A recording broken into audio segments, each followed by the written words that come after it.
Hello दोस्तों, मैं हूं साहिल और आप सभी का एक बार फिर से स्वागत करता हूं अपने YouTube channel unique story world में। दोस्तों, आज की इस वीडियो में हम आपके लिए लेकर आए हैं एक अनोखी कहानी जिसका नाम है औलाद। तो चलिए दोस्तों, आपका ज्यादा समय ना लेते हुए इस कहानी को शुरू करते हैं। एक बार की बात है, जनकपुर नामक गांव में एक व्यक्ति रहता था। उसका नाम मोहन था। मोहन अपनी पत्नी सुनीता के साथ उस गांव में रहता था। मोहन का एक पुत्र भी था जिसका नाम राहुल था। मोहन और सुनीता अपने पुत्र राहुल से बहुत प्रेम करते थे, क्योंकि वही उनका इकलौता पुत्र था जो बुढ़ापे में उनका सहारा बनने वाला था। अतः वे दोनों भले ही अपनी इच्छा को पूरी न कर पाते हों, लेकिन वे राहुल की हर इच्छा को पूरी करते थे। राहुल जो कुछ भी मांगता उसे तुरंत लाकर देते थे। धीरे धीरे समय बीतने लगा। अब राहुल काफी बड़ा हो चुका था, अतः वह अब पढ़ने के लिए अपने दोस्तों के साथ शहर जाना चाहता था। अतः एक दिन उसने अपने पिता मोहन से कहा, पिताजी, मेरे सारे दोस्त पढ़ने के लिए शहर जा रहे हैं और मैं भी उनके साथ शहर जाना चाहता हूँ। इस बात पर मोहन ने कहा, बेटा, शहर जाने के लिए काफी पैसे लगेंगे और वहाँ की पढ़ाई भी बहुत महंगी होती है और हम ठहरे एक गरीब किसान। हमारे पास इतने पैसे कहाँ हैं कि हम तुमको शहर भेजकर तुम्हारी पढ़ाई करवा सकें। लेकिन फिर भी तुम चिंता मत करो, मैं कुछ ना कुछ बंदोबस्त करता हूँ। शाम हुई तो मोहन ने अपनी पत्नी सुनीता से कहा कि राहुल पढ़ने के लिए शहर जाना चाहता है, पर अपने पास इतने पैसे नहीं हैं कि उसे देकर शहर भेज सकूं। राहुल जब छोटा था तो उसकी आवश्यकताएं भी छोटी हुआ करती थी, जिसको हम बड़े आसानी से पूरा कर देते थे। लेकिन अब राहुल बड़ा हो गया है, जिसके कारण उसकी आवश्यकताएं भी अब बड़ी हो गई हैं। अतः अब हमें समझ में नहीं आ रहा है कि हम उसकी आवश्यकताओं को कैसे पूरा करें। इस बात पर मोहन की पत्नी ने कहा कि राहुल हमारा इकलौता पुत्र है, उसके अलावा हमारा इस दुनिया में कौन है। अगर वह शहर जाकर पढ़ाई करना चाहता है तो उसे जाने दीजिए और आप एक काम करिए, अपना जो खेत है उसे गिरवी रख दीजिए और उससे जो पैसे मिलते हैं उसे राहुल को देकर उसे पढ़ने के लिए शहर भेज दीजिए। हम दोनों मजदूरी करके अपना पेट पाल लेंगे। तब मोहन ने कहा, तुम ठीक कहती हो, कल हम ऐसा ही करेंगे। और फिर अगले दिन मोहन ने अपना खेत गिरवी रख दिया और राहुल को पैसे देकर उसको पढ़ने के लिए शहर भेज दिया। अब पति पत्नी दोनों घर पर मजदूरी करने लगे और अपना पेट पालने लगे। राहुल को शहर गए 2 साल बीत चुके थे। इसी बीच राहुल की मुलाकात उसके कॉलेज में पढ़ने वाली एक लड़की से होती है जिसका नाम शालिनी था। राहुल शालिनी को पसंद करने लगता है और फिर धीरे धीरे उन दोनों में दोस्ती हो जाती है और यह दोस्ती कब प्रेम में बदल जाती है यह उन दोनों को पता ही नहीं चलता और फिर वे दोनों एक दूसरे से प्रेम करने लगते हैं। और इधर मोहन एक दिन मजदूरी करते समय अपने सिर पर ईंट लेकर सीढ़ियों से ऊपर जा रहा था कि तभी अचानक उसका पैर फिसल जाता है, जिसके कारण वह सीढ़ियों से नीचे गिर जाता है और उसके सिर में गहरी चोट आ जाती है और वह वहीं पर उसकी मौत हो जाती है। यह खबर जब सुनीता को पता चलता है तो उसके ऊपर दुखों का पहाड़ टूट जाता है और उसका दिल पत्थर का बन जाता है। वह इतना रोती है कि उसके आंखों से आंसुओं का निकलना भी बंद हो जाता है। अब घर की सारी जिम्मेदारियां सुनीता के ऊपर आ गई थी।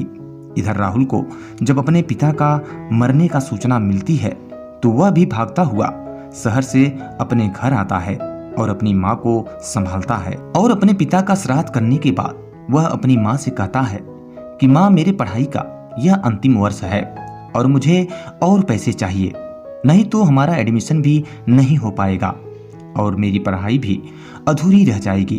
तब उसकी माँ कहती है, ठीक है बेटा, मैं कुछ करती हूँ। और फिर अगले दिन सुनीता सेठ के पास जाती है जिसके यहाँ उसने अपना खेत गिरवी रखा था। वह सेठ से कहती है कि उसे और पैसे चाहिए।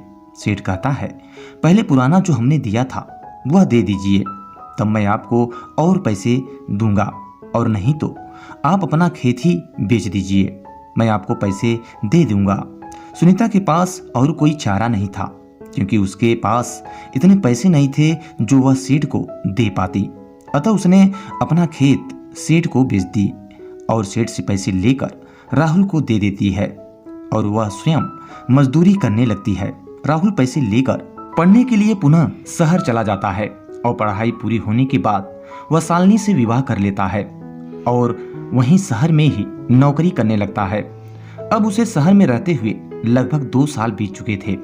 इसी बीच उसकी माँ सुनीता राहुल को फोन करती है और कहती है कि बेटा, अगर पढ़ाई पूरी हो गई हो तो एक बार घर चले आओ, क्योंकि अब मुझसे काम नहीं किया होता और घर की जिम्मेदारियां भी संभालना मुश्किल हो रहा है। तब राहुल कहता है कि माँ, मेरी पढ़ाई पूरी हो गई है और मुझे नौकरी भी मिल गई है, बस छुट्टी नहीं मिल पा रही है, नहीं तो मैं जल्द ही घर आ जाता। लेकिन तुम चिंता मत करो, मैं बहुत जल्द ही घर आ जाऊंगा। इतना कहकर राहुल फोन काट देता है और उसकी माँ रोने लगती है। अब राहुल को शहर गए धीरे धीरे 5 साल बीत चुके थे। अतः एक दिन उसकी माँ ने दोबारा राहुल को फोन किया और कहा, बेटा, अब हमारी हिम्मत नहीं रह गई है कि मैं और काम कर सकूं, इसलिए जितना जल्दी हो सके तुम घर चले आओ। तब राहुल कहता है, ठीक है माँ, मैं बहुत जल्द ही घर आ रहा हूँ। और फिर एक दिन राहुल अपने घर आता है, लेकिन राहुल को देखकर उसकी माँ आश्चर्यचकित रह जाती है, क्योंकि राहुल अपनी पत्नी शालिनी के साथ घर आया था। अतः वह राहुल से पूछती है, यह कौन है बेटा? तब राहुल कहता है, यह तुम्हारी बहू है माँ। तब राहुल की माँ कहती है कि बेटा, तुमने शादी कर ली और हमें बताया भी नहीं। तब राहुल कहता है कि माँ, सब कुछ इतना जल्दी हो गया कि बताने का समय ही नहीं मिला। यह बात सुनकर उसकी माँ की आंखों में आंसू आ जाते हैं। राहुल कहता है, चिंता मत करो माँ, तुम मेरे साथ चलो, हम शहर में एक साथ रहेंगे। उसकी माँ कहती है कि तुम ठीक कहते हो बेटा, हम तुम्हारे साथ ही रहेंगे। और फिर राहुल अपनी माँ को लेकर वापस शहर चला आता है। लेकिन यह बात शालिनी को पसंद नहीं आई कि राहुल की माँ उसके साथ रहे, क्योंकि शालिनी बड़े घर की बेटी थी और शहरों में पली बढ़ी थी, जबकि राहुल की माँ का रहन सहन गांव की जैसा था और शालिनी को गंवारों से सख्त नफरत थी। अतः कुछ दिन बाद उसने राहुल से कहा कि देखो राहुल, हमारे दोस्त हमसे मिलने यहाँ आते हैं और तुम्हारी माँ का वेशभूषा रहन सहन गंवारों जैसा है, जिसके कारण मुझे अपने दोस्तों के सामने शर्मिंदा होना पड़ता है। अतः तुमसे एक निवेदन है कि क्यों ना तुम अपनी माँ को वृद्धाश्रम में डाल दो। शालिनी की बातें सुनने के बाद पहले तो राहुल ने मना किया, लेकिन बाद में वह मान गया।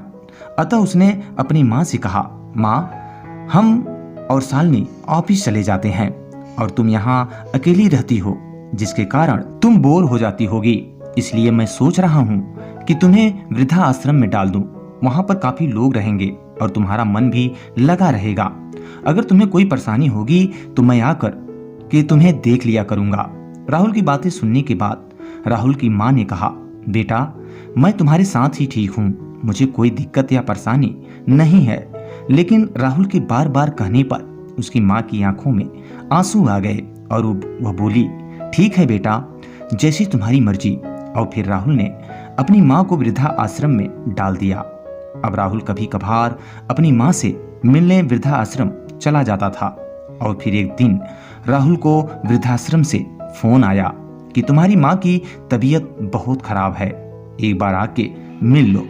तब राहुल अपनी माँ को देखने के लिए वृद्धाश्रम गया तो उसने देखा कि माँ की तबीयत वास्तव में बहुत खराब थी। उसने पूछा, माँ, मैं आपके लिए क्या कर सकता हूँ? माँ ने जवाब दिया, कृपया करके वृद्धाश्रम में पंखे लगवा दे, यहाँ एक भी पंखे नहीं हैं, और फ्रिज भी रखवा देना ताकि खाना खराब ना हो। कई बार मुझे बिना खाए ही सोना पड़ा।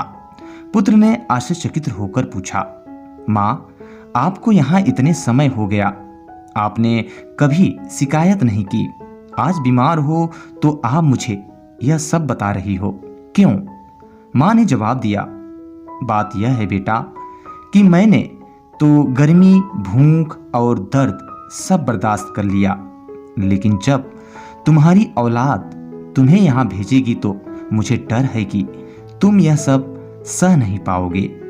यह बात सुनकर राहुल की आंखों से आंसू आ गए, उसका शरीर शर्म से झुक गया और वह अपनी माँ से नजर भी नहीं मिला पा रहा था। वह बोला, माँ मुझे माफ कर दे, आज से तुम हमेशा मेरे साथ ही रहोगी। तो दोस्तों इस वीडियो में बस इतना ही। उम्मीद करते हैं ये कहानी आपको पसंद आई होगी। अगर दोस्तों कहानी पसंद आई हो तो इसे लाइक करें और चैनल पे पहली बार विजिट कर रहे हैं तो सब्सक्राइब कर लें और बेल आइकन को जरूर प्रेस कर लें ताकि हमारे द्वारा अपलोड किए हुए लेटेस्ट वीडियो का नोटिफिकेशन आपको सबसे पहले मिल सके। तो चलिए दोस्तों मिलते हैं नेक्स्ट वीडियो में कुछ ऐसे ही इंटरेस्टिंग और अनोखी कहानियों के साथ। तब तक के लिए दीजिए इजाजत। Bye bye, take care and Jai Hind.